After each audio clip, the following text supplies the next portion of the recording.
Episode 8 प्रेम भ्रम और छुपे हुए खतरे। अंधेरे मार्ग में चलते हुए अर्जुन, प्रिया और समीर को अजीब सी फुसफुसाहटें सुनाई देने लगी। दीवारों पर टिमटिमाती रोशनी कभी कभी चेहरे जैसी आकृतियां बना रही थी। ऐसा लग रहा था जैसे कोई उन्हें देख रहा हो, उनका पीछा कर रहा हो। रिया ने अर्जुन का हाथ कसकर पकड़ लिया। मुझे यह जगह बिल्कुल भी ठीक नहीं लग रही। ऐसा लग रहा है जैसे यह जिंदा हो। समीर ने भी इधर उधर देखा और घबराहट में हंसते हुए कहा, क्या कोई यह सोच रहा है कि हम बचकर निकल पाएंगे? क्योंकि मैं तो सोच रहा हूं कि हम बस किसी भूतिया जाल में फंस चुके हैं। अर्जुन ने गहरी सांस ली। हमें डरना नहीं चाहिए। रुद्रसेन के मंत्र को तोड़ना ही हमारी प्राथमिकता है। रिया अर्जुन को एकटक देखने लगी। वह जानती थी कि अर्जुन हमेशा नेतृत्व करता है, लेकिन कहीं न कहीं वह उसे लेकर चिंतित भी थी। अर्जुन हर बार सबसे आगे बढ़ जाता था, खुद को खतरे में डाल देता था। समीर ने रिया की आंखों में अर्जुन के लिए चिंता देखी। उसे महसूस हुआ कि रिया अर्जुन के लिए सिर्फ एक दोस्ती से ज्यादा महसूस करती थी। उसके भीतर हल्की जलन उठी, लेकिन उसने उसे नजरअंदाज करने की कोशिश की।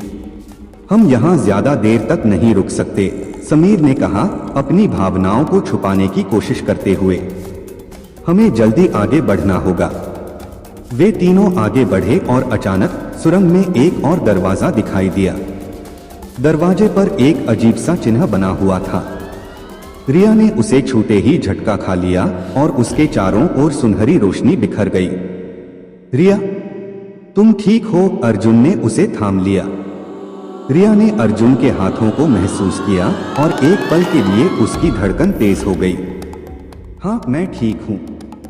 यह दरवाजा, यह हमारी परीक्षा ले रहा है। समीर को अर्जुन और रिया के बीच की निकटता अखर रही थी। उसने तेजी से दरवाजे को धक्का दिया और वह अचानक खुद ब खुद खुल गया। अंदर एक विशाल कक्ष था, जिसके बीचों बीच एक प्राचीन शिला पर कुछ अंकित था। जैसे ही वे उसके पास गए, कमरे की दीवारों पर जादुई लिपियां चमकने लगी। रिया ने उन लिपियों को पढ़ने की कोशिश की। यह मंत्रों का एक पहेली है। अगर हमने इसे गलत हल किया तो यह हमें हमेशा के लिए इस श्रापित स्थान में कैद कर सकता है। अर्जुन ने ध्यान से देखा और धीरे से कहा, हमें इसे सही क्रम में पढ़ना होगा। लेकिन तभी अचानक हवा में कुछ परिवर्तन हुआ। समीर ने अपने पीछे कुछ महसूस किया, कोई साया, कोई अदृश्य शक्ति। दोस्तों, हमें जल्दी करनी होगी, समीर ने घबराहट में कहा। अर्जुन और रिया ने एक दूसरे को देखा और फिर मंत्र पढ़ने लगे। लेकिन क्या यह सच में उन्हें श्राप से बचाने वाला था या एक नई मुसीबत को बुलाने वाला? अगले एपिसोड में क्या मंत्र का सही उच्चारण होगा या वे किसी और गहरे जाल में फंस जाएंगे?